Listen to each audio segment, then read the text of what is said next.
What's up, guys? It's Rick Ginn. You're on the Rick Ginn YouTube channel. And today we're talking all about mindset and how to make millions in wholesaling. And I know a thing or two about it because I've learned the mindset.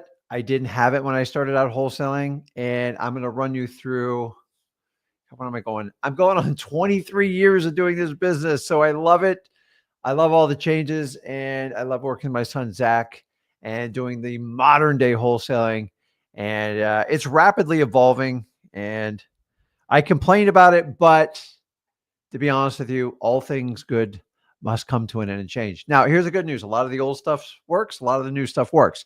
So today we're just going to talk on the mindset specifically for wholesaling. I'm not going to be generic about it. I want to talk how this relates to wholesaling. So what I want you to do is use the comments. Let us know where you're from. Dude, give me out a shout, make a friend or two here. And if you have a question, put it in the comments. And then what I'll do in a little while, I will put on an invite link. Actually, I'll just throw it up now because one less thing to do because I'm running a little behind today. And if you want to do a one-on-one live, you want to talk about anything wholesaling, you can hop on here. We can talk about mindset. My favorite thing is to talk about deals, but that's up to you. It's up to you. I'm fair game and open to talk about anything. So without further ado, let's get into it. So awesome, man. So guys, say hi to Luca. Luca's been around for a while. He is a master wholesaler is what I kind of call it. And you got to think about it. If Luca's been doing this for some time, Luca can drop in there how long he's done it. We've met him personally. We're in Dallas. He's awesome. And I want to say Luca's a regular guy who started off free wholesaling, just looking to change his life. And he's done that. He's really good at marketing. He's really good at JV deals. So if you're in the Dallas-Fort Worth area, I believe Atlanta, I'm doing this from memory. So I hope I'm not dishonoring him. Awesome guy. I like to honor people that really kick ass in wholesaling. And he's got a really cool family. So shout out to him. But remember, dude, the dude just started at like freewholesaling.com and then he progressed. So my goal is if you found me through wholesaling or you found my son, you're in the right place. If you're frustrated in life, you're tired of like being a sheep and doing what everyone else does, I do the complete freaking opposite. So I want to open your mind with wholesaling. We need to master one technique first. Get a deal or some deals under your belt, get some cash in your account, and then I can show you how to scale this business. And if you give me 2 years of your life, I can change it. But the ball's in your court, man. You're going to have to make a sacrifice. It's going to get a little painful. I promise you it's going to get uncomfortable. Let's get into the mindset and let's get going. So let me switch my screen over here. Awesome. So first thing, if you guys are new here, I want you to go over to freewholesaling.com. This is where me and my son have completed the most complete, the most used, the most testimonials wholesaling course in the entire world. If anybody wants to challenge on me, I will go toe for toe on testimonials. And here's the difference. I don't solicit them. They're all organic. I don't do Trustpilot. I don't beat up students that pay me 5 or 10 grand and go, give me your testimonial right now. These are what coaches coach their coach to do. Ours is all organic. I've been doing this 23 years. A lot of people get in the wholesaling, they do the game and then they switch over. And I want you to understand the fundamental skill they're taking from wholesaling, which I don't blame them for, is marketing. They know how to market. They know how to connect with people just like I'm doing with you on this live stream. So if you're new and you want to learn all about wholesaling and you're tired of going and you got to get behind a paywall, I've saved it for you, freewholesaling.com. You are in the modern age of 2025. If you're paying huge chunks of change to learn the fundamental skill sets of wholesaling, you have options. So you vote with your time and your money. I want you to hop on there. So let's jump into the mindset. So we have to understand, you have to understand that wholesaling, every one of you guys think it's all about the real estate. And I'm here to tell you at the end of the day, real estate is part of the equation. There is no doubt. I can't deny it. But the real skill set in what we do past our marketing on finding these motivated sellers is connecting with them. So are you connecting with the piece of real estate or are you connecting with the person that owns the real estate? And the answer is the latter. It's always the person. You're going to deal with some of the most screwed up problems you'll ever hear in life. Honestly, I was a little shocked when I started wholesaling. I was like, I'm buying a dead guy's house. I'm buying a trashed house. I'm buying a house that's caving in. I'm buying a house that has a horrible tenant in it. And I've learned real estate is just a symptom. It's the symptom of human struggles and their problems. Unfortunately, in wholesaling, we usually catch it at the very end. And that's why you get like problem. These properties do not sell easily in a traditional MLS or realtors market. And those are the ones we seek out. So if you understand that, this is lesson number one. Wholesaling is about solving people's problems. The real estate is just a math problem. Now, here's the good news. God knows I was not a great math student, but I am studious math student when it comes to my profit and loss statement, my balance sheets, and everything I have to do with the financials. Why? Because I like making money, and I've always wanted to make money. I've always, some people literally don't have that desire, and I can't help them. And they're going to find out the hard way why you want that desire. Let me give you an example. I love teachers to death. And my grandmother was a teacher. She taught in challenging neighborhoods, and she was the most loving person. She would bring kids home. Now, this is a different days when kids couldn't get rides. She would drive them home. This is in the state of Florida. This is absolutely nuts.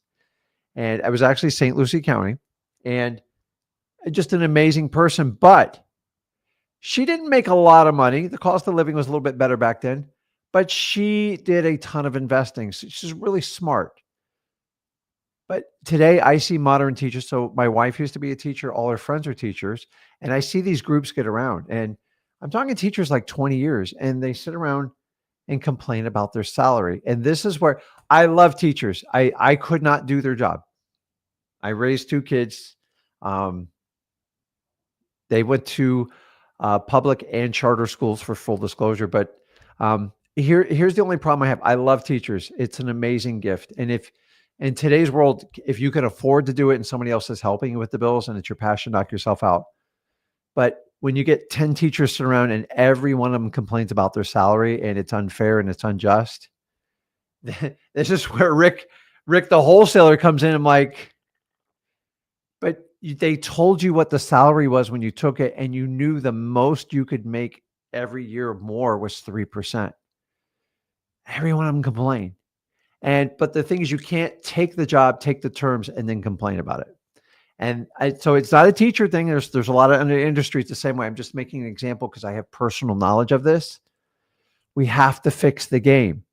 So in wholesaling, you have no set salary. You have to do it. The number one thing you have to do, so you guys understand this, I want to show you. You have to put people first and profit second. If you do it in the other order, you won't last. There's people that go out to you, it's got to be profit and revenue first. Now, listen, I'm all about revenue. But I'm telling you, if you're not willing to help people solve a problem and you're just chasing the paycheck, you're going to get killed in wholesaling. Why?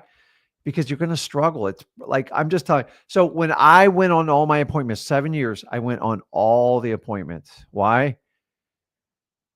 I don't know. I'm a glutton for punishment. Like there's a point where you should be able to graduate and hire people. I just took me longer. Okay. But the beauty is I learned a lot of skill sets in those 7 years. So I believe God left me in that zone so I can help out other people. And God knows I do enough JV deals, and we run our own wholesaling business. But the reality is I would go into every appointment. I said, Mr. Seller, no matter what, I'm going to help you solve your problem today. Period. I didn't buy every house. I only bought a few of the houses. If I went on 10 appointments, I would buy one or two, maybe three on a good week. But what about the other 7 or 8 people? I gave them direction, and I gave them the truth on how to help them out, because these people were suffering terribly. Maybe the house there wasn't enough equity in it. Maybe there was so many challenges. I dealt with so many divorced people, and I could rarely get 2 people to agree. And then they had little children. They weren't making a lot of money. They needed to get retail for the house. And I told them, and I used to have business partners at the time, like, why did you do that? We could have just made a killing off of it. Why?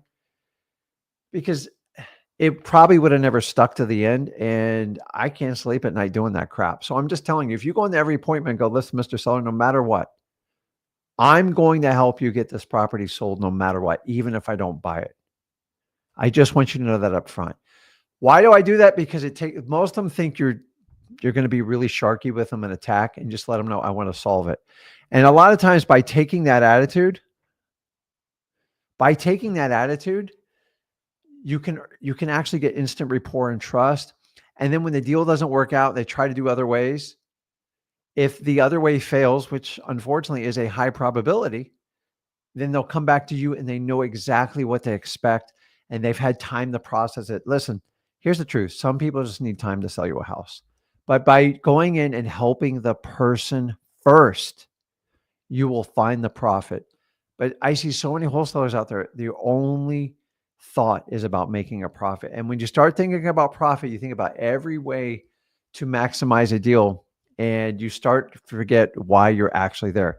This doesn't always happen. This isn't only in wholesaling, it's almost in any other industry. So I want to reemphasize, I see all this chatter on the internet, revenue first position. Come on, guys. Like, seriously. If Let me ask you, if I ran a restaurant and I only cared about money, I would go get the cheapest meat burgers. I would get the worst servers and I would just run it up. So I used to work for corporate America and they say, Rick, you just got to keep pushing the revenue. I go, yeah, but the growth is outsetting the revenue. And if I get the growth, the revenue will come with it. They're like, no, we need revenue now. I'm like, okay. And so that's the problem is anybody can make money tonight. It won't last though, because eventually people go like, you don't provide value, your product sucks, and you're not providing a valid service. And so the power in wholesaling, because we're talking specifically about wholesaling today, is they'll leave you at the altar. So when we enter into a contract, they still have to go to the closing table. And if they think you're screwing them, they won't sign.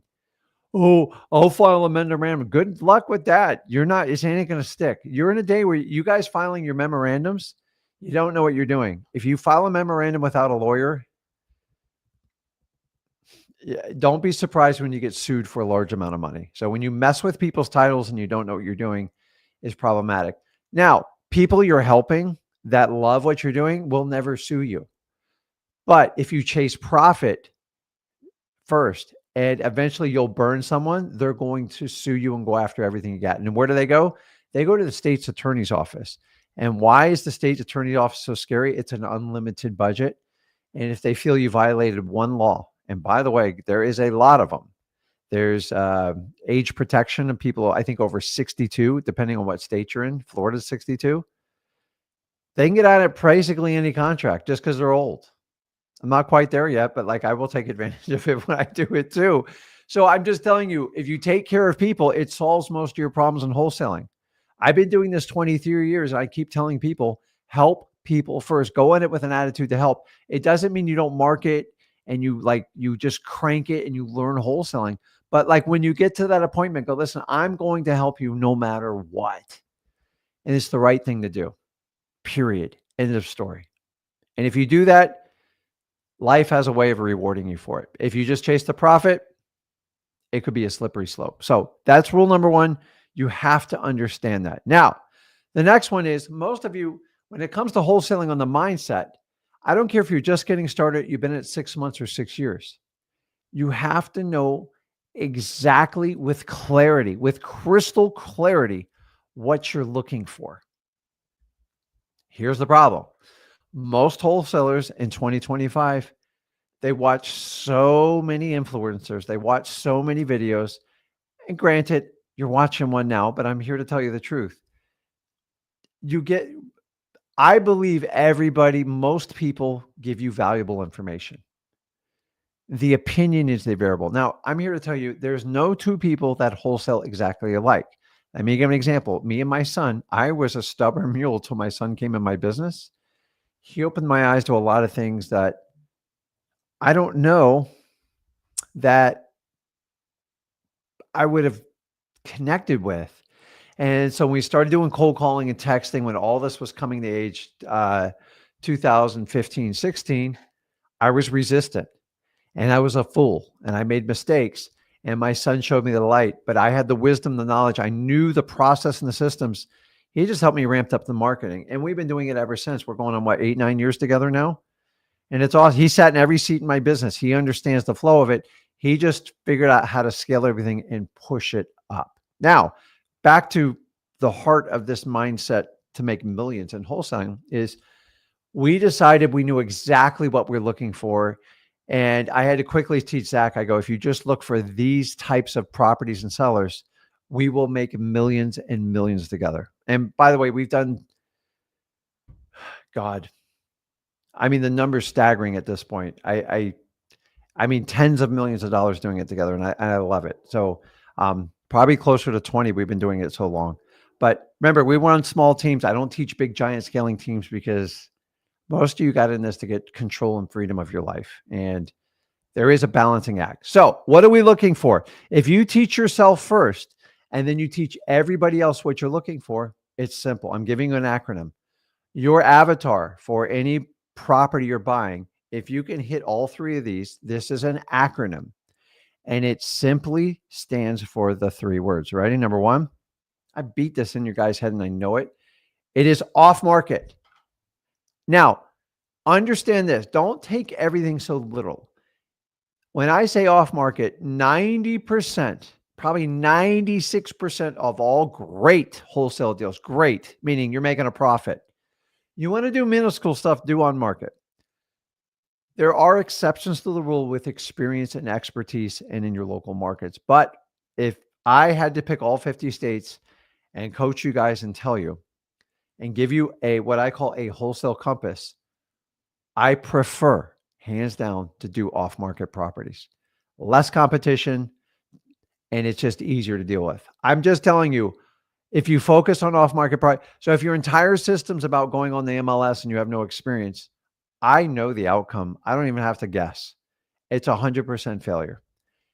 Every now and then someone gets lucky. Let's call it 98, 99. But you're going to do thousands and thousands of connections and you're going to get beat up by realtors. I don't like to do that. So what does the D and it for stand for? It? This one's really, really simple.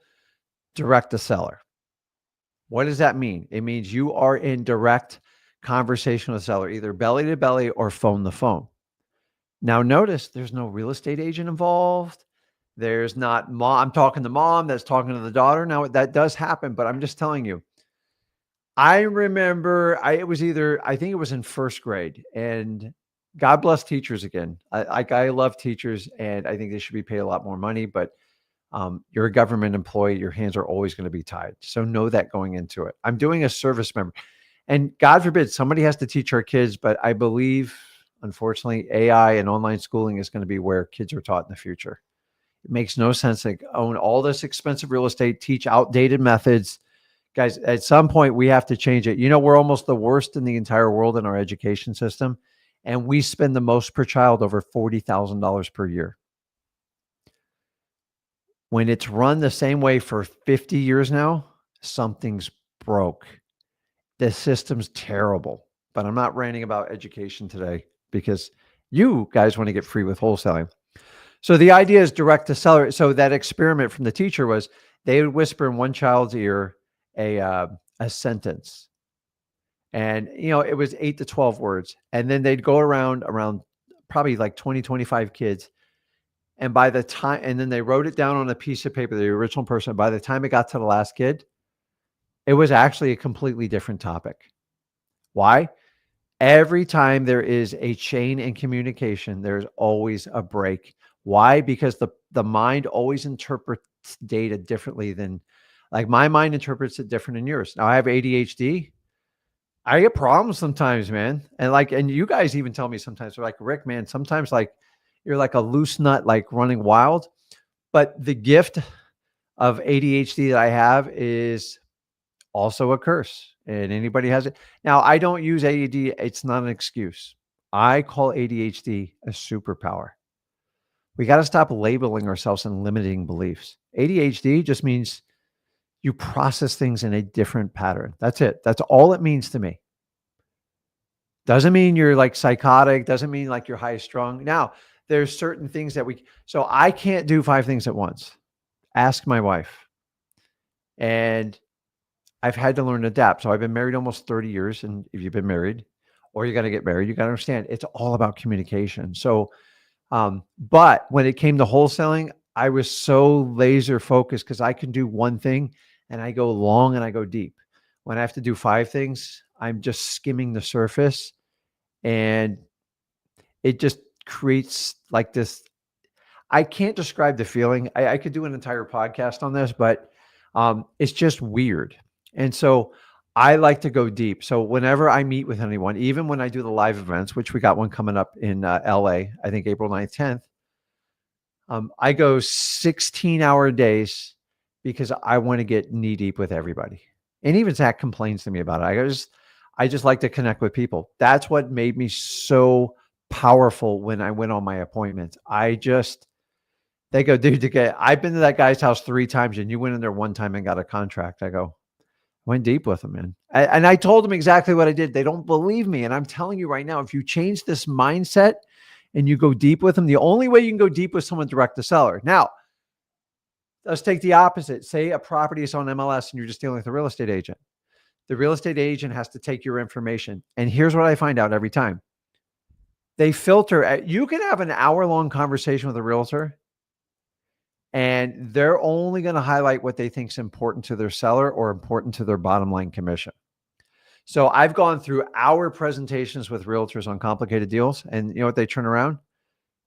5 seconds, they go to the seller, they go, he offered $450,000. Don't take it. Boom. Do you understand the power? So if you have somebody in the middle, I promise you, your message is not going to get there. And more importantly, you can't read, you can't understand your seller's pain point, and there is no way to connect with them. You see, if you go this route, if you go and deal with an agent, you have to do a transaction. And what's the most important thing in a transaction when it comes to listing properties on MLS? Price. That's it. It's 100% price. So if it's only about the price, it's crazy. Does everybody understand that? And so if you just want to pay the highest price, which is never the agenda of a wholesaler, I don't even admit it. Do you know they did an expose on me once? I forgot, some raging liberal channel. And they took a quote on them. They go, Rick Ginn said, and listen, you could take anything out of context. And I'm the complete opposite. I am all about the relationship. So the only way to truly engage a seller and get a relationship is you have to be direct to direct with them on the phone or belly to belly. If you think you can do it through a third party, a lawyer, a real estate agent, the seller's parents, you know what? It just rarely ever works. So direct to seller is the most important. Now, the last one of the ODN, and you guys should know this by now, is simply we have to find sellers that needs to sell. Needs. What's needs? It's the opposite. So no, it's not the opposite. It's someone who not wants to. So here's how you look at every property on the market or off the market is what? They want to sell it. So everybody, 100% of the market wants to sell. That's why they're on the market, right? Here's the secret, guys. Lean into this one because this is a whopper for 23 years. The ones you want to find are the ones that need to sell. Now, they're all in those wants. The problem is if you want to do a giant canvas blanket and you go, well, Rick, realtors control 95% of the market, and that is true to some extent, you're not going to get anywhere. In fact, I've already tried it. It's just very, very minimal success. And as a newbie, it's almost zero success because you don't know how to talk to realtors. And let's face it, they have the opposite agenda they do. They try to sell it for tippy top dollar perfect properties. We're trying to buy beat up properties at the lowest discount possible. You want to know why we bash? Because we are looking for something specific. Now, it doesn't mean you don't work with realtors. It just means you need to know exactly what you're looking from a realtor. I've done entire live streams on this. It's simple with realtors. I'm training them to give me the ugly properties that you sold the property 10 years ago, and then they beat the crap out of it, maybe at a renter, and they go, I want to sell it. And they tell you, listen, I can't list it like this. You got to fix it up. They go, well, I got no money. Well, I know this guy, his name is Rick. He buys houses for cash and he's pretty quick and he gives pretty fair offers. And I'd like to call him. We could just resolve this problem right now. And in return, the realtor gets their full commission. The other one is when they get that tired of listing and nobody will make an offer and they get ready to lose the listing.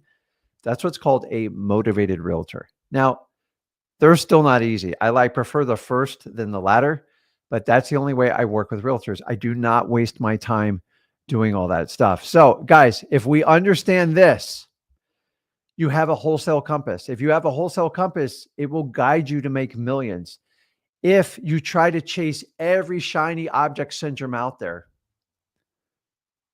they're all going to focus on selling you the easy route. Why do they sell you the easy route? It's simple.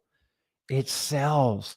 It sounds so beautiful. You mean I just click this button and I get the seller's phone number?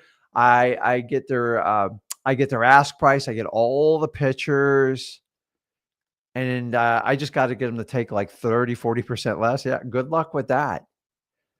I mean, seriously, we have to understand how this works. We have to understand how this works. So, ODN, that's where we're going to dial your wholesale compass in. Off market, direct to seller that needs to sell. Everybody wants to sell. You have to find. So, Rick, how do I find people that need to sell? Start with your government list. Go over to freewholesaling.com. I'm talking about mindset today, but you're going to have to get in the trenches and find people in probate, find people in pre-foreclosure, find people in tax delinquencies, find people on the eviction list, find people on the code violation list, find people in the arrest records, find people with fire damaged properties, reach out to estate sale companies, contact title companies. The list is endless. Or you're going to go, I'm going to take the easy route, Rick. And what do I say? What do I say about this? Stop seeking the easy route. Here's a little public message. It doesn't exist. It's bull. They're lying to you. There is no easy route in wholesaling. The only easy route is into your wallet, your purse, your credit card, your family savings. There's no reason someone's got to charge you 50 or 100 grand to learn wholesaling. And I know that sounds like a shocking number. There's multiple people out there doing it, and you guys pay them left and right. And I promise you, I would smoke them in wholesaling. They're really good at convincing people to give them large sums of money. So I want you to be educated and understand it. Stop seeking the easy route. You know what I call it? It's a fool's gold. It doesn't exist. Here's a little lesson I've learned over 25 years of really being in business, 23 in wholesaling. I made a lot of money in wholesaling and I made investments that I had no idea about. I didn't understand them. I couldn't wrap my head around it. And I invested in companies I didn't understand, private companies. And you know why I invested in them? Because it was hip. Everybody else was doing it. And the final thing is they gave me a return on investment that induced me. So let me teach you about ROI. ROI is great. Honestly, once you get in the double-digit ROIs, you better pay attention because it usually indicates risk. And the number one rule in all of investing, if it's real estate, the stock market, or anything, God knows the stock market was painful today, but is what is my capital preservation? Meaning, am I getting my damn money back? And if you can't solidly show me how that's going to happen, don't look at the ROI because the ROI is like fake. It's a fool's gold. Let me give you an example. If you just put your money in T-bills right now, you'll get 4.25%. It's guaranteed. By the way, you guys that got more than 100 grand sitting in a bank, you're an idiot. I'm telling you, they'll only FDIC, the federal government, only insure up to 100 grand, but in T-bills, they're guaranteed. So plus your money sitting at like Chase Bank, they don't pay you. You just get the right to use their facilities, their technology, everything. So if 4.25 is risk-free, think about this. You can get someone to loan you money on a property. The going rate is usually 8 to 10%. This is called a soft loan. Now, It should be secured with a promissory note, which is your personal guarantee, which is not recorded, and then a mortgage or a deed of trust, depending on where you're in the country. That ensures your capital preservation. Now, you might have to get a lawyer, seek legal fees, and put a judgment on someone, but I know at the end of the day, I'm getting my money. Now, when I do hard money, it's basically professional soft money. It's around 12%, a lot of junk fees and points. But once again, these people know they're getting their money back one way or the other. Now, once you get north of, so let's do stock market. The average returns in the last 2 to 3 years have been around, like if you do the S&P and stuff like that, I'm not going to look it up, but like 10 to 14%. But you are taking risk, and everybody knows in the stock market, you just got to be in it for a while. Now, think about this. When the people try to induce you with returns, I did investments. I bought apartments in like neighborhoods because they offered me 28 to 35% return, and I went for it. And guess what happened? I lost my ass because the buildings got burnt down. And apparently this happened like 9 or 10 times before. But if you let greed overtake you and you don't understand about capital preservation, you will get killed. So when I say a fool's gold, when someone offers you a 35% return, something like that, just go, how am I getting my money? How am I guaranteed to get my principal back? And if they can't answer that question, don't do it. By the way, this specifically goes with real estate. That's exactly what I'm talking about. So if you understand that, you've got to understand when I say a fool's gold, because you have to understand that. Just do this. Stop taking the easy route. If you take the easy route, number one, it's the easiest route to your wallet 9 times out of 10. That's why they do it. Remember, a lot of people in the wholesaling business became extra marketers like me. And if they're just in it for the profit, they will go for the fool's gold on you. And they'll sell you the easy route. Why? Because it's sexy, but they can't fulfill it. So I always tell you, do the hard stuff first. Go through the pain, do what everybody else doesn't want to do, and you will be rewarded wildly at the end. Now, you're not going to get instant gratification, and you're in a world where everybody wants the instant gratification, and that's what you have to start avoiding. The fool's gold, when people offer you these crazy things, and guys, these are packages. Oh, I'm going to show you how to do wholesale. I'm going to hold your hand. I'm going to babysit every deal. I'll partner. I'll fund you. I'll do all this stuff. And then as soon as you pay them, like, whoop, they're gone. Why? It was the perfect pitch. There's no product. It's a fool's gold. And so, like, if you've done it, it's okay. Use it as fuel. Make a screensaver out of it. Do whatever. God knows I've been smoked on it. So if I can teach you this one simple principle about the fool's gold, capital preservation first. Now, most of these people that make offers on real estate courses specifically, there's zero guarantee. And there's kind of a good reason for it. So the difference is how me and Zach do it is we want to teach you how to find the gold in real estate, specifically in wholesaling. And then we want to profit off you by partnering with you. But we have to put an investment in you. We have to do all these servers. We have to have editors. We create fun videos like this. And we put in a lot of time. And then we earn your trust. That's what we go for. Now, if I sell you a package and everything, I'm making you, we do it the opposite way. And then 9 times out of 10, you're usually disappointed. So I take a longer route. I don't care. It makes me a crap load of more money. And we'll talk about that more when we do that. So everybody understand that? Perfect. Okay. So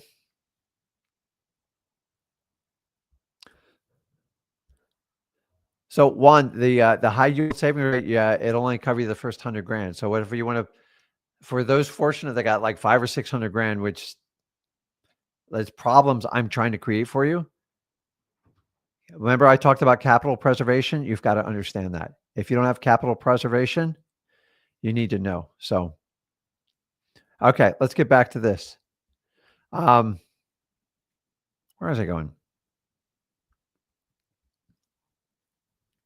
So the biggest thing you have to do in wholesaling is action over results. And I have to explain this because I know it's like kind of a layman's terms.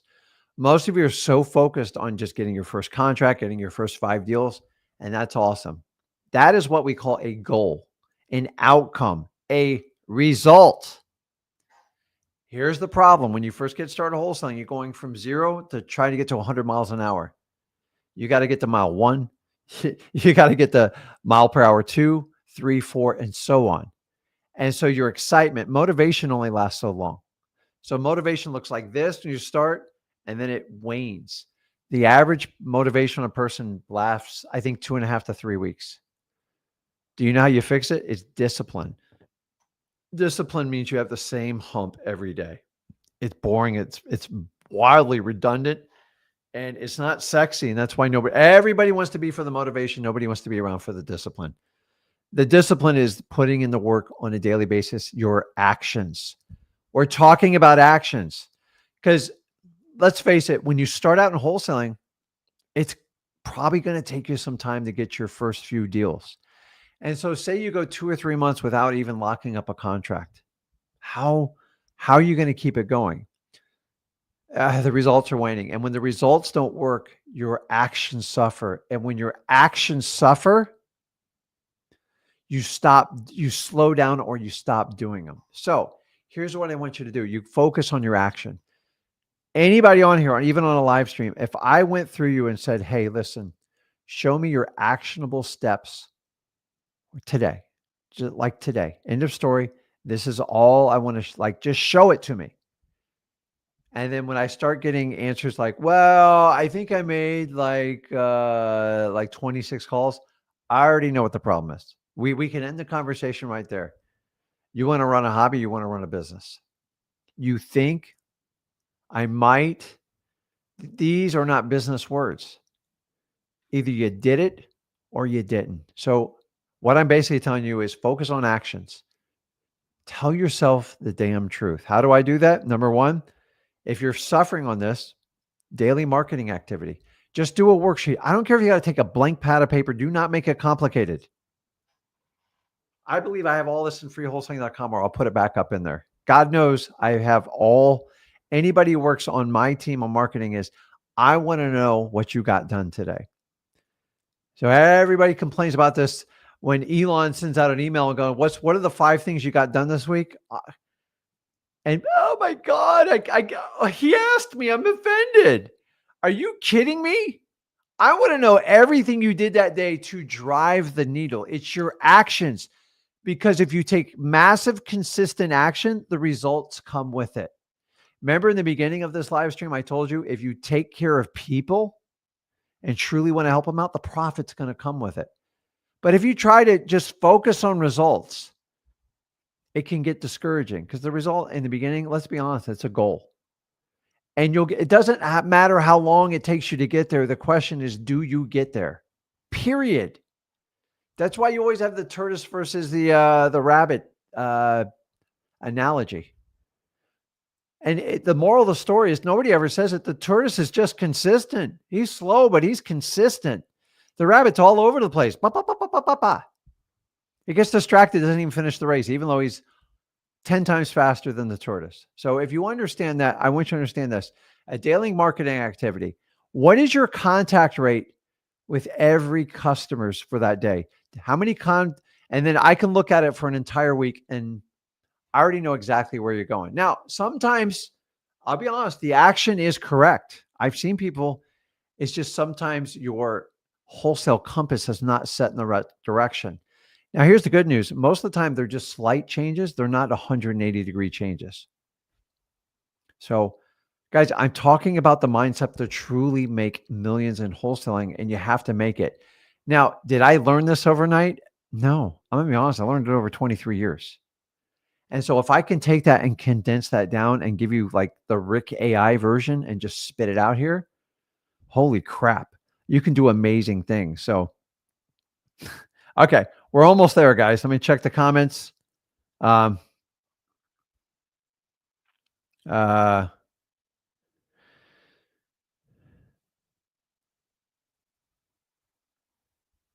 okay, I'll answer that. My God. Okay. Now, this next one's going to seem so brutally fundamental, and I'm here to tell you, fundamentals of wholesaling will make you rich. Sorry, it's true. Let me ask you, an NFL football player or a UFC fighter, let's just use an example. Yeah. I like that stuff. The truth of the matter is they are masters at the fundamentals. You can't do advanced stuff unless you master the fundamentals. Try to teach someone to an advanced skill in wholesaling, like a complex creative financing that does not understand wholesaling. I promise you the deal's probably not going to be, you're not going to do it right, or you're not going to make any money. So if somebody in the UFC spends these guys spend their a majority of their life from probably, at least teenage years till they're grown ass men, in their mid 30s. I guarantee the first 2 to 4 years, they just did the fundamentals. So why do you think you're any different? A lot of you go, I'm going to go try this advanced strategy. I'm going to do novations because it seems easier. I already told you the easy route sucks. The easy route straight to your wallet, nowhere else. So if you'll master the fundamentals, and this goes with anything in life, even a relationship, if you don't have a fundamentals of a basic communication and even exchange, it's not going to be a good relationship. If you master communication and you know how to listen to people, and here's a little hint, relationship, remember I teach you the 80-20 rule when talking to sellers? It works very well in relationships too. Here's the difference. You got to be the 20, let the other one talk 80, because people want to be heard. Why? I've learned the fundamentals of how to communicate to people because I've been on this earth long enough. And number two, I've spent 23 years in wholesaling. So I'm telling you guys, if you master this, the sky's the limit in how much you can learn in wholesaling. If you don't master this, you have to be a transactional wholesaler, and you're just going to have to get lucky enough times just to be able to pay your bills. And that's the last thing I want for any one of you. So understand that. Remember, fundamentals. It'll always be, how do I learn the fundamentals, Rick? Go over to freewholesaling.com. That is the absolute best place to do it. And if you understand it, you'll do it. Now, I'm going to put another one up there. I did not come up with this statement. Someone else did it. But it's very true and everyone uses it. And honestly, it's short and to the point, and I absolutely love it. And it's data over drama. So this isn't a Rick Ginn quote. And keep in mind, none of us invent this crap. We just recycle it to a point. But if it has value, keep in mind, we're still using quotes from 2,000 years ago, and we go all the way back to ancient times, 6,000 years ago, between everything written in the Bible and stuff. There's still like great quotes off there. Just because somebody else said it doesn't mean we can't use it. I just don't try to take personal credit. What does this statement mean? It means when you get data, and hey, Rick, how do I get data? I don't know. Show me your daily activity report. That's data. Day 1, day 2, day 3, all the way to day 30. Then you have a quarter. That you have a month, you have a quarter, you have biannual, and then you have end of year. That's how you collect data. Data is history in business, and it teaches you what works and what doesn't work, and it teaches you how to make adjustments. But so many of you want to nail it down to drama. Oh my God, I don't feel like wholesaling today. I feel like this isn't working. Rick, I don't know. I got a feeling that that's not going to work. I can't help you off drama. And if you run your business based on how you feel emotionally that day, hang it up now. And I'm going to make another bold statement on this. Wholesaling means you have to leave your feelings at the door when you do it. Not your sellers. You have to engage and recognize and soothe and pat, and you have to solve their problem. Your problems, nobody cares. Have you ever noticed the people who just complain over and over and over again? Let's face it. Like the first time I listened to you, the second time I'm going to try to find a way to end it. The third time I'm not talking to you because you're one of those drama people, and the drama just wastes time in your mind. So if we're only on this earth for X amount of days, why do I want to sit in a drama loop? Nothing gets accomplished. It taxes you. It actually causes you stress. Then you're going to overeat something. You're going to get fat. And then when you get stressed, you harbor disease in your body. So there's nothing good comes from drama. And usually drama will break most businesses. Now, data, here's the thing, data can't lie to you. Data's data. You can't change it. Now, people can manipulate it, Photoshop it, do all this other stuff. But for the most part, data tells you the truth. It doesn't let you lie. Drama is 100% fabrication based on your emotional feelings. And you're going to have to check it at the door. It's hard. I admit and most of us are brought up in an environment where everything's drama. God knows, I know you guys could tell me stories about your parents and your child would listen. But the thing is, you're not the only one with it. The question is, where do you go forward with it? So when we come in the wholesaling, I always tell you have to check your previous ego, your personality at the door, because it's not going to work in wholesaling for the most part. And when you leave it there and you're open to learning and you study the process and you engage it and you take a massive amount of action, you get really consistent with it, you'll do good. You have to decide then, do you want the data or do you want the drama? The drama didn't get you anywhere in your life. And if anything, it taxed you. And so we have to stop the drama in wholesaling. And then eventually I'll teach you how to get rid of all the drama in your life. Because once you become financially free and you get freedom of your time, you can put boundaries on anyone, except mama, of course. We always take care of our mothers, period. Like, end of story. Dads always need boundaries. Even me with my son, I need boundaries because that's it. But like when you have no money and you're broke, everything's stress. Everything's a 911 call. Everything's an emergency. And the reason why you guys are trying to connect with me is you understand that um, drama does not pay bills. It's the most expensive tax you can have. And if I can just get this point across in this live stream, I have done my job. Does everybody understand that? I'm telling you, man, you guys know exactly what I'm talking about with the drama piece because it drives me nuts. So, um, Mark's correct. If you take your true data and your numbers, and here, let me give you a perfect example of this. When I was younger, all the way in my 30s, I remember when I had to look at the bank account. Sometimes it would be in the red. Do you know how embarrassing that is when you're a grown ass married man and your bank account's almost in the red? It's not a fun feeling. So you have a choice. You can stare at the number and take action to fix it, or you can do what most people, they just avoid it.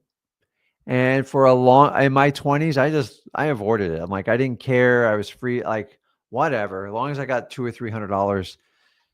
But I'd have to pay attention when it got like close to under $100. And I lived a long time like that. I can relate with most of you on here.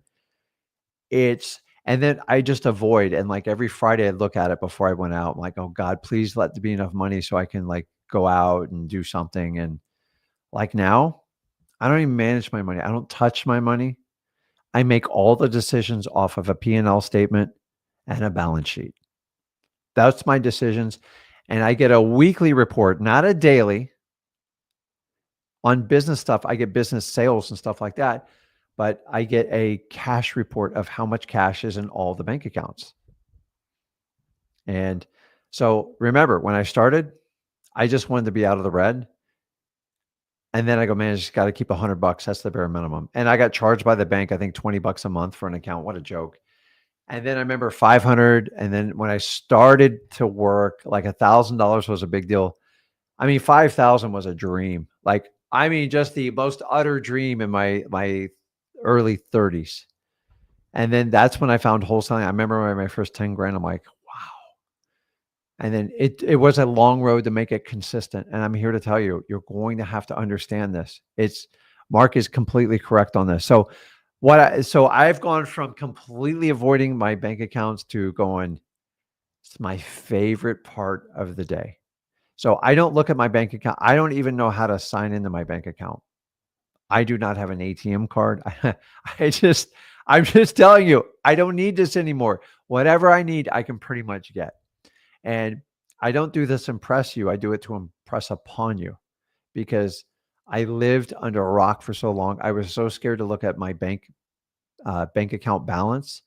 It's done. And then when I first started business, when I first started keeping good book records, I didn't want to look at them because they weren't great. They were okay. They weren't great. I'm like, how do I get to like the real level and put more zeros on it? And that's when I had to learn to do everything. And so you can either hide from your problems or you can tackle them head on. And here's the one thing I learned in life. And by the way, I used to have a phobia of the dentist, like uncontrollable. Like I just sweat, I'd shake, all the way till I was like in my 20s. And then I managed a little bit better. But now, like, I just look, it's actually not a bad experience going to the dentist. Do I love it? No. I don't like them picking out my teeth. But listen, it's necessary because what's the opposite? You're going to let your teeth rot out? I don't know about you, but like I brush my teeth. So I just dealt with my phobia and I dealt with it up front. And, I told my dentist my concerns and I just let go. I don't, if you fight pain or things that are difficult, if they're physically painful or they're mentally painful, they tend to hang around and they triple in size. And a lot of you go like, here's an example, cold calling. All right, I don't think I can do it. I don't think I can do it. And I go, have you done it? No. Okay, we'll do it. Here's the secret. The biggest pain is the anxiety right before you do it. And then once you do it, you're like, no big deal. It's the same thing. And I want you to understand that. So, um, okay. I lost my screen there. Who's Nick Furry? I gotta look. And see, now you're gonna make me look this up. It drives me out. Let me finish this and then Nick Furry. We'll have to look at that. Okay. Let's finish this thing out. Let's take some callers here. So remember this. A sprinter wholesaler looks rich. What's a sprinter wholesaler? Dude, go on the internet. They're everywhere. It's not hard. It's the guy or the gal flashing the car in every picture, constantly have a sexy piece of real estate behind him. Ooh la la, that's so beautiful. My favorite's the plane shot. And listen, a lot of credit. I've taken private planes. It's great, but what's the point? You're just renting the damn thing out. Anybody can rent a plane. 25 grand, pretty much go where you want. Now, if you got the money to do it and you want to do it, that's great. But like, why do you have to throw it all over the internet? Like, you don't own the damn thing. 25 grand is not that big of a deal to travel somewhere. So I like enjoy if you earn the success, I'm fine with it. But let's face it, people put the plane in there to imply they own it, to imply an overabundant success. And it's ridiculous. Like, do you really own that plane? Like, just put on there, hey, I leased this plane for some of my buddies. I have yet to see one person say, I leased this plane to take a trip and I'm fine with that. But everyone, and then they take like a photo shoot in front of the plane. That's why I know they don't own it. If you own a plane, you wouldn't take a photo shoot every time. Now, I'm super impressed with people like Grant Cardone and people like, God, I'm missing the name. With $50 and $60 million jets, they're impressive. But he's got his name on the side of the jet. So I don't own a jet. I don't even imply I own a jet. I've leased a jet, but like it's nothing to brag about. What's the big deal? What's $25,000? Not a lot of money. But like, let me ask you this. I also think I feel guilty when I do it because that's 25,000 I can put towards my business, put towards marketing. I could buy 25 grand of stocks and come back in 4 years and have 150 grand in it. And that's how you have to look at it. But if you got so much money in the mattresses, just buy the damn jet. I don't care. But we have to what is okay, sorry about that. So and then the person who flashes the car, dude, there's not many cars that would ever impress me. So you want to impress me, go with the boats because most of the boats I look at are millions of dollars and I love them. And I have one in my sights. Here's the catch with the boats. It's a significant amount of money to store these boats in these special docking slips. How much? 5 to 10 grand a month. So like, it's a lot of money. And then plus you have to have people to manage and deal with the boat. And there's a lot of things in it. So it's a little bit taxing. So I'm like a fisherman that likes to make long, risky trips. So you've got to spend money on it. So like the average boat I look at is 1.5 to $2 million. And I don't like to finance things. I just like to pay cash for it. So I do it, but like I always look at like I could buy a bunch of real estate with that and I get a higher return. So here's what I do, guys. I let my investments pay for my toys. I never pay for toys, right? If the investment doesn't pay for the toy, Rick doesn't get the toy. And Rick's been on, well, I own a lot of little boats. That's like anything under like 200 grand is no big deal. But like 1.5, the insurance, everything's significant. It's just like a jet. You got to pay 10 to 15% of the value of it just to service it and house it. So what I'm telling you is sprinters are those people that want to look really good. I got this flashy car. I got this flashy house. It never lasts. And they spend all day like welcome. What do they call it? MTV Cribs. Now I promise you, if I would never do it. I just don't. There's not enough money in the world to violate the privacy of my family, my wife, and my sanctuary, especially where we just have family time, just like you did. Now, I've had plenty of people in my house that would attest to it. Like very few people have what I have, and I just leave it at that. And it's an investment for me, but like I have a playground that most people would never ever even dream of. But I can't put it out there, number one, for protection for me and my family. And number two, I'll eventually share it with you when I sell it, just like I do everything else. But it's been a 5-year project, and I still got a few more million to finish it. So it's my wildest dream ever. Includes boathouses, docks, the whole 9 yards. So everybody knows I'm in Stewart, and I love it. But I would never, like, I could flash it. I would crush most of the people that do it.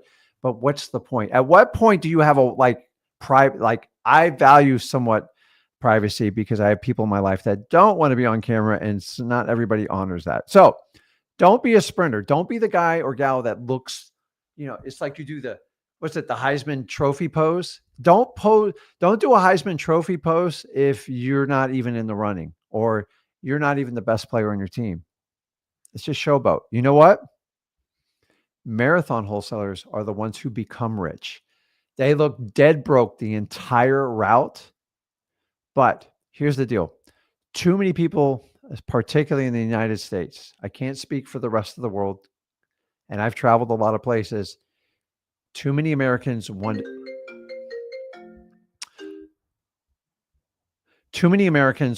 to, the minute they start anything, they just want to post, look what I'm doing. I just lost 5 pounds. Here's the deal. If you want to lose weight, post the outcome, not the first 2 weeks. Nobody gives a shit. I'm just being brutally honest. We got to stop doing this. Everybody wants instant gratification. So in wholesaling, here's the last one, and we'll get off the rant here.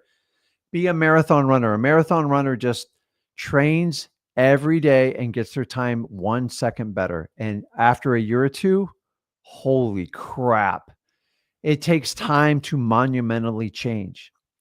But they become rich.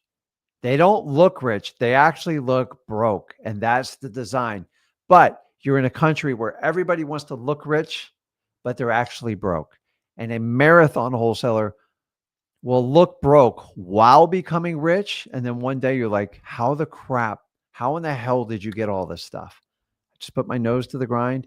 I met with motivated sellers, and I applied everything I learned in freewholesaling.com. I networked with people, and before I knew it, I became financially free. And then it was just a game.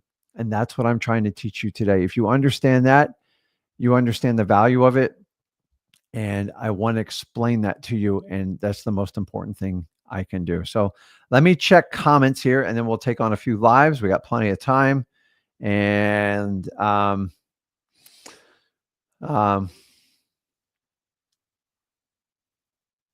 somebody asked what a treasury bill. A T-bill is a treasury bill. So it's guaranteed by the United States government. So a little hint, one of the biggest investors in the world, Warren Buffett, holds $234 billion in cash and T-bills. It's good enough for Warren. It's good enough for me. He knows he can't put $234 billion in a bank because they won't pay him what he needs. And he's worried about what? Capital preservation. So he solves capital preservation, puts inflation in check, and he waits for his opportunity. So if you're in that position, make sure you help yourself out with it. And you understand that. So Uh, awesome. Okay. Uh, so Jamie says, I like doing calls, haven't done in the industry. So guys, make sure, um, hold on. Where did I put it? Let me put it up here. Um, so make sure you go over to freewholesaling.com. If you want to learn how to get a wholesaling, you're excited, you want to get started. This is a no thrills, meaning there's no way to sell you. I will never ask you for a credit card. Me and Zach don't sell anything. That's the difference between all of us. Have we sold some stuff in the past? Yes, only tools to help you out. And if you want to get started, freewholesaling.com. The other thing is X leads. So she just talked about you want to do cold calling stuff. Go ahead and check it out. We have come out with a new AI feature within X leads in our Ninja mode, which is our Go High Level account. And if you want to learn how to use AI to learn inbound calls, me and Zach have come up with a complete strategy on how to automate sticky notes. So sticky notes applies to when you do reverse driving for dollars. What if you put all those notes out and you had AI answer your call? It's called Jet AI. So it falls under a theme of X leads, which we get in the Ninja modes, which is Jet AI, which is like a Jetta. Like we are really having serious success with it. And I'm telling you guys, jump on this thing is freaking cool. Now you can go in and get an account. You have to have an X leads account and you get them there set up and then you set it up. It takes time. It takes training and we have all the information for you. So we got overloaded in our customer service today. We all hands had to dive in. So you guys are going to have to bear with me. I'm not giving like 2-hour training courses on this.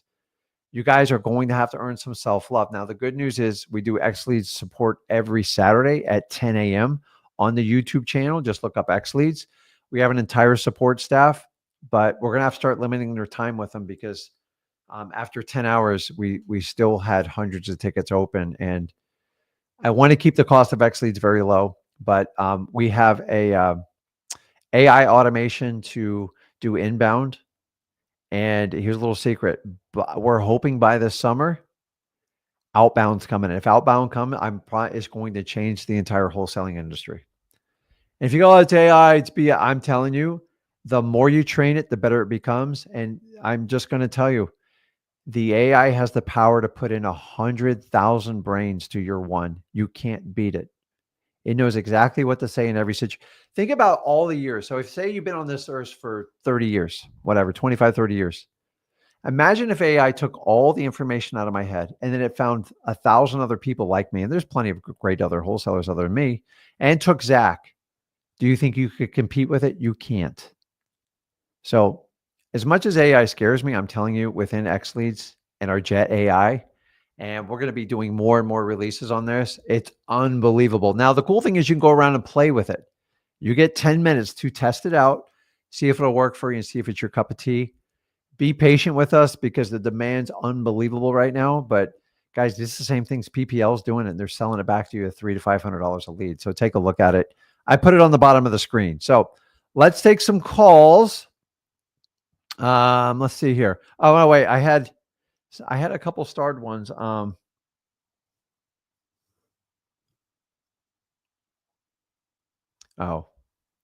did somebody just want to tell me in the comment who? No, I'm just going to look it up because I might show my age. Let's see.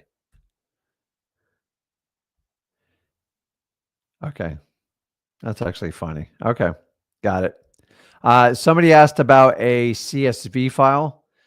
A CSV file is a standard file that you get any set sub data list. It's not specific to wholesaling. It's specific to any data.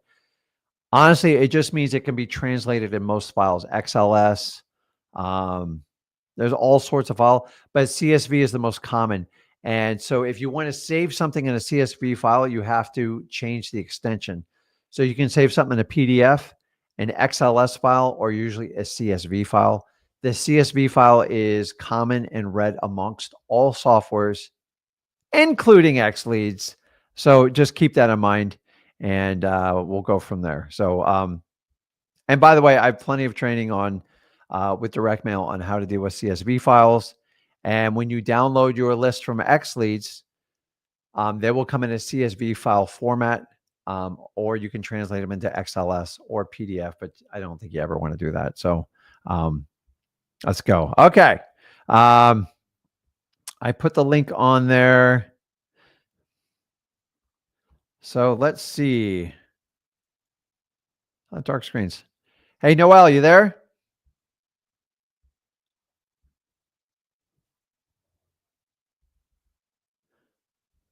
Hold on, hold on. No, I see you on two screens. So let me try it again. Hey, Can you you there, see man? me? How you doing? Yes, how you doing, boss? You're like Houdini there. I'm like, man, he's gone. It's black, and he's popped back up. What's going on, man? What can I help you out with? I currently have a contract locked up. I don't know if it's too Awesome. high or too low, but I locked it up Sunday, and Okay. it's I just need a buyer, trying to find a buyer. That's all. Well, tell me about the deal. Let's see if I can help you out. Uh, Let me look it up real quick. How'd you find the deal? Tell us. Teach us something. Code violations. Them is the money. Code call. We Mhm. code called him first, and then I guess he lost his phone or something. So we put a sticky note on the door, and I think his wife called the number. Awesome. So which market is this one in? Louisville, Kentucky. It's Louisville, guys, not Louisville. It's say it again, because is it Louisville? Louisville. Louisville. There you go. It's a tough Let me one. look at the There's property there's a though. lot of there's a lot of places in Louisiana. I had the same issue. Like I'm not even going to try to say it anymore. Okay, so it's a code violation. So what's the ARV on it? I think it's probably like 100, 110. Okay, It's a and full gut what kind though. a full gut? Yeah. And how did it wind up becoming a full gut? Was it a rental property? I think yeah, he said it was a rental property, and I guess some squatters came in there and was smoking crackers. I don't know what he was talking about at that Oh, okay. point. Fun stuff. So, I mean, I know it's hard to guesstimate like what the cost to get it back up, but like, do you have a round number or an idea Well, I to get did it send a back to? contractor up there, and he said 20,000 in labor. He didn't give me the material cost, but he said 20,000 in labor. Okay, well, you got to find out if the material cost is like another 40 grand. Like, Right. so bottom line is, what do you got it under contract for? We have it on 31.5, 31,500. Okay, so no, I love your effort, and I'm just, how long have you had it under contract for? Last one. One day. So Okay. Monday. So let's review. How did you come up with 31.5? Walk me through it. It was listed. He bought it for 25 in Mhm. 2024, Okay. and then a recent comp because he wanted to at least make some money back on his property to pay his taxes on his other house around the corner. Mhm. So I was looking in the areas. Most of the homes that sold were like 40, 50, 60, and they weren't full guts though. So did he do anything to the property? No, And how long has he owned it for? he owned it for a year and 6 months. Okay. So I'm going to hit you with some truth here. How long you been Uh, wholesaling for? about a month. I said a month and a Okay. half. I love your effort. I'm not here to discourage you. I'm here to help you. Do you understand that? Uh huh. I'm not getting a Got you. dime from you. So I'm like your uncle that can just tell you the truth. And what do they always say? What does family tell you when they give you bad news right before they do it? I'm telling you this because why? I love you. There you go. So Rick's telling, I'm telling Noel because I love you. I think it's a terrible deal. I don't Right. think you're going to get anywhere on it, and unless you can change the price. The problem is a guy bought a property, owned it roughly 18 months from what you're telling me, Hmm. never put a dime into it, and expects to earn more money because everything that sits eventually earns more money. There's just zero value in this. Like, so I can tell you that the rehab should be around 60 to 65. Right. Because so the rule of thumb is if it costs me 40K in labor, which is probably not far off, it's going to cost you a minimum of 20K in materials. There's just Right. so that's 60.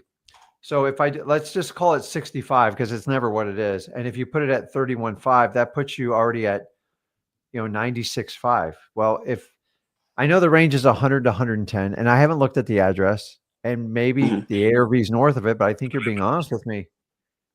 If that, I just, how do you make money on it? Like there's like by the time someone, so if I was going to buy this so who do you think would buy this is the next question. Probably a flipper. A fix and flipper. It's the only one that's going to buy it. Right. Now, if you want to get a landlord, they'll buy it, but they're brutal in price. Like they want it like cheaper than whatever you ever bought it. So a fix and flipper, what is the goal of a fix and flipper when they buy a property from you? To make What a is profit. correct? So if he's in 96.5 and say he's got 4 or 5 grand in transactional costs, all other crap, and then how long do you think rehab takes on a property of like this magnitude? If you're a guessing guy. Probably 2 or 3 months. Okay. It's minimum 3, most likely 6. This is how they all work out. Because remember, a lot of these fix and flippers don't have giant crews. They're like 2 and 3 guys. That's a lot of work. That's a lot of work. Yeah. And so if I'm looking at it, by the time he's done with his whole guys, his best case scenario is break even. So unless you can get that price down. So let's go back. How did you come up with the 31.5? I know you reverse engineered off of what he paid it for it. So I'm sure he doesn't have a mortgage at that price. He's not a very, hopefully it's not on this live stream. He's not a very bright person to pay, to own it for 18 months, pay cash, and then expect to make. So what does he expect to make? 5 or 6 grand. Honestly, when people buy stuff like this, they're usually losing money, just so you know. He had an idea. He probably bought it. He's one of these wholesalers that funded it with his own personal cash. And guess what? He can't sell it. So if he can't sell it and he's in at 25, you've got the wrong price. It's not going to work, dude. I love you to death. I'm just telling you, just drop. And the odds of you getting like what number's going to work, you're not going to like me for it. It'd have to be below 15 grand to even slightly work. Gotcha. So his caliber and type of stuff. I probably, and that's a huge percentage to go down. And for that reason. So I just don't want you to waste time because let me ask you, how did you found him on a code violation? So now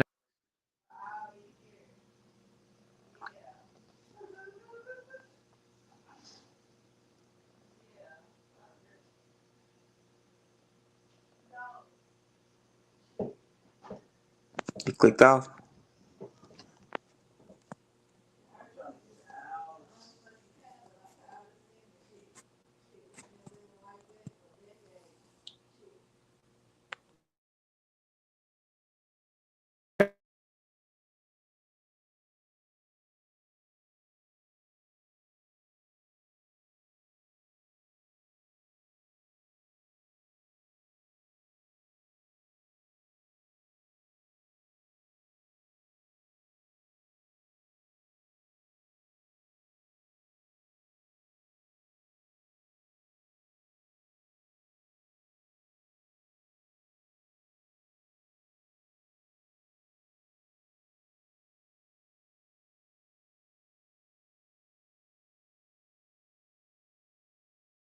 you there?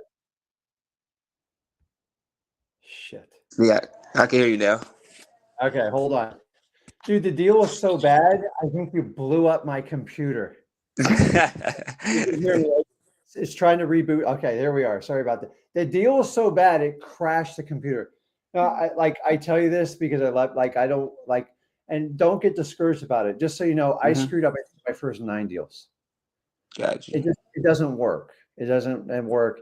And so, so remember in today's thing, I taught you ODN. So, you got everything right except the N. And unfortunately, he's going to have to suffer in the market. And I would go Gotcha. back. Well, so how long is your inspection period? 10 days. Okay. So if you want to throw it out for a few days and see if you can find a sucker, God bless you. Okay. Mm-hmm. But I would not play right because this is a guy who's going to try to hang you on a contract. Did you have to give him a deposit? Yeah, $100. Okay. So I'm assumed he's probably had this thing. Did he tell you if it's under a contract for multiple times? No.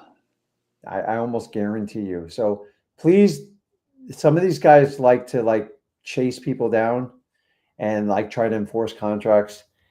Try a day or two. I go back to him and go, dude, like honestly, I brought my contractors and everything, and I can't make it work. I just where do I send the release of contract over and just see if he says, see if he'll chase you even in the slightest. But I got to tell you, if you got to go from 31 down to 15, and he's got at some point he's going to accept he's going to take a loss on the property. So go ahead and test it out just as a learning Mm-hmm. experience. But we're on Monday. By Thursday, you got to make a decision. Do not play around with this guy because I'm a little concerned. How long was your inspection period? 10 days. Okay, that's a huge red flag. So a gutted property, you got to get a 30-day inspection. It's just because people take more time to take action because Mm-hmm. they have to calibrate all the cost of the repairs, the holding time. So the 10 days is now on a really good deal, 10 days is even tight. So in a perfect world, we ask for 30 days. Are you going to get 30 days every time? No. But a property like this, an idiot guy like this, I wouldn't even accept it without 30 days because I know I'm going to have to work my ass off to find a buyer. Right. And so for that reason, do not mess around with that 7 days. By Thursday, Friday, get in out. Go ahead and shoot it over the bow. You got nothing to lose. But I'm just trying to tell you, the 10 days is terrible. Learn from it. Mm-hmm. Now, if you have a good property, the target would be, I try not to go under 14 days because you guys, once 2 weekends go by, that eats up 4 days out of it. So then that gives you 10 days. 10 And days. you're going to have Yeah. to work every day to get it done. But like 10 days, you basically got a week to get it done. And you already got and then he'll count the day. So now you got, it gets really tight. And on a property like this, even mine, once I even pay for cash for it, these typically take me 30 days to sell. And I have a Right. deep buyers list. So I love you, Noel. I just don't think this one's going to work out. And someone's got to give you the truth. If you sent this over to sellmypaper.com, I would reject it instantly. Right. And I also have another question. I talked to, I guess, a neighbor that a woman had passed away, Uh-huh. and she passed away Wednesday. And then how does that? And I was watching some videos on the probate process. How does it usually typically work then? So did you talk to the neighbor? Yeah. Who did you talk to? Like a husband, wife? The husband, the neighbor of the deceased person. And he said he'll give me the Harris. I guess he'll give me the Harris number because I wrote a sticky note down Yeah. and gave him my number. Just be patient with a probate. Like usually if they just passed away, like Mm-hmm. remember, this live stream couldn't hit you at a better time. Always put people first. Try to get in contact. But remember, if somebody just died and they're still waiting to bury him, I think it's a horrible time to contact them. Yeah, that's what I was thinking. So you just kind of be patient. And so once they file a probate, it means they're ready to figure something out. Some people like to pull obituaries and stuff. I'm not completely against it. I would never personally do it. I just think it's a little bit morbid, but it's tough, man. It's tough when you lose people, and if it's too Mm-hmm. tight of a window, they're such an emotional wreck. You risk of turning them off so bad they'll never do business with you. But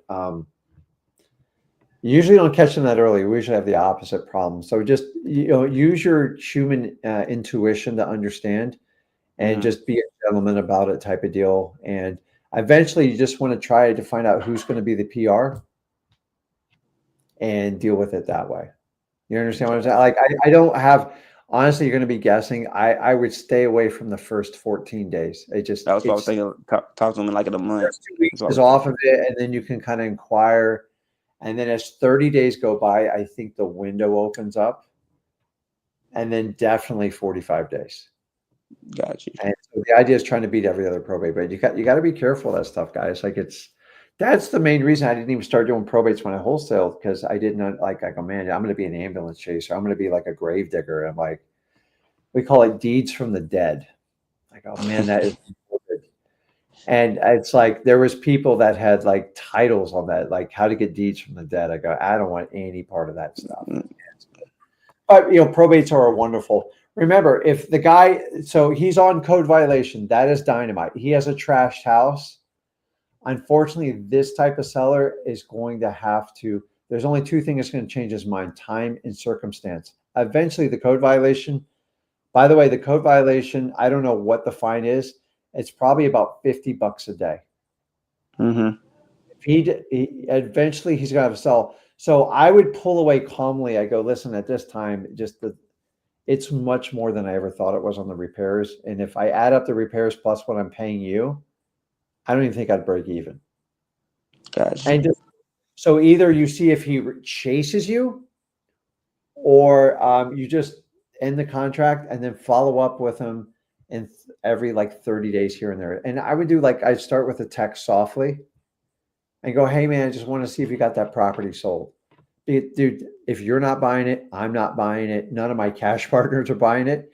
It means he's going to have to reduce the price. So who's going to sell it? But even 15, you could probably take a swing at it, but it's Mm-hmm. still money, man. These gut jobs, guys, listen, I'm gonna let you in a little secret in wholesaling. I like to buy nice, pretty houses. They are so now they're more in contract, but they're so easy to sell. So Right. um, if you want to take a shot over the bow, I just don't think it's going to go well. It's my opinion, but you're welcome to do it. Just end it by Friday at the absolute latest. I recommend Thursday. And then when you withdraw, go, listen, I went over there, my contractor. It's way like the Way too. repair Yeah. is too much. So um, where can I send the cancellation of contract? And just shut your mouth. And what you're looking to see what his reaction is. And if he goes like this, okay. He goes, just send it over to my email address, then just move on and then put him in a follow-up sequence. Or if he goes, come on, man, he goes, no, well, wait a minute. I really want to get this thing sold. Okay, now we can start talking about it. And remember, you've heard of my go for no strategy, right? Mm-hmm. That's what you got to start doing with these people going forward. You got to stop I don't give a crap what he paid for it, and you use that as a gauge. Like, let's be honest with each other. Did you use that? What was it? The 25K he paid for 24.25 he paid for it, right? Mm-hmm. Did you use that in your factor of equation? Yeah, actually I offered him 15 up front. I Yeah. said What we did were he in the say? range between 17. He said, "Oh no, Yeah. we can't do that. Me and my wife can't do that." So here's the cool part, Noel. You were actually right. You're 100% right. And sometimes you do have to stick to on a property like this, you're going to have to stick to your guns because he's got code violations dooming. Nobody else wants it. He's going to actually at some point lose money on it. The question is, who's he going to lose money with? And Got you you. be the nice guy and kind of hang out, but then just go find some other deals. And then if he comes around, great. If he chases you, go, listen. If he says, what would you do? I go, well, remember my first offer was 15. That's where I need to be. Like Mm-hmm. every which way with the code violations piling up. And I just, why am I going to buy it to you if I can't make this thing win in the long run? I'm not living in it. And that's Right. like that, dude. I do hundreds of them like this. I, if I get 10% of the ticket, I'm fine. And that's the name of the game. Just keep going back and doing it. So did I help you today? Yeah. That's all I needed. Yeah. So you're just kind of doubting, but you were dead on. So that's the good news. The Mm-hmm. only thing I would do is, God, like, so even if he goes like this, so you offered 15, 17, whatever, and he came back and he's like, the minimum I can take is 30, 31, right? 31.5, whatever, right? That's where Right. you wound up. Go, listen, if I give you that 31.5, I got to have at least a 60-day inspection. Yeah, I can't do that. I go, well, I'll meet you in the middle at 30. So whenever you give something, make sure you get something in exchange. Right. But he kind of rolled you over and said, yeah, I'm doing this. And you kind of said, yeah, and I get it. But this is the problem with most wholesalers. They just want to get a yes. And then you're going to, so I don't want you to go through the 50 hours of BS you're about to go through. I'm literally going to save you from it because I know it's not going to work. I'm Got you. going to, And if it doesn't work, you call me back and I'll personally mail you a check. I would love you to prove me wrong.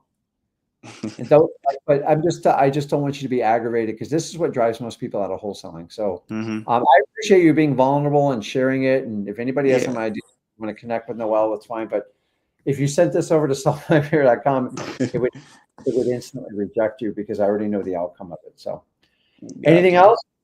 That's about it. I appreciate you. Okay. I appreciate it, Noel. Go get him, man. I'm proud of you. Just keep going, man. You're getting there. Okay. Alrighty. Awesome. So I hope everybody kind of learned something on that, how that works. I appreciate it. Hey, listen, Jason, I'm gonna have somebody reach out to you separately because I got something else I got to grab and do here. So I'm not ignoring you. So if you submitted a deal, I'm not sure where you submitted it. If you sent it to my email or, connect with, at worst case scenario, connect with Corey and we'll take a look at it and we'll figure it out from there. So guys, listen, if you got value from today, do me a favor. Hey, where'd I go? Here. Do me a favor. Make sure you smash that like button. And the biggest compliment you can pay me is by subscribing to my channel. Check it out. I'll be on tomorrow, Flip with Rick at 1 p.m. I got something really cool for you, and I think you're really going to love it. So check me out, 1 p.m. Eastern. Make sure you subscribe to this channel. Make sure you check out my son's channel on YouTube with Rick Ginn. And I appreciate you guys. Go out and get deals, and I'll see everybody tomorrow.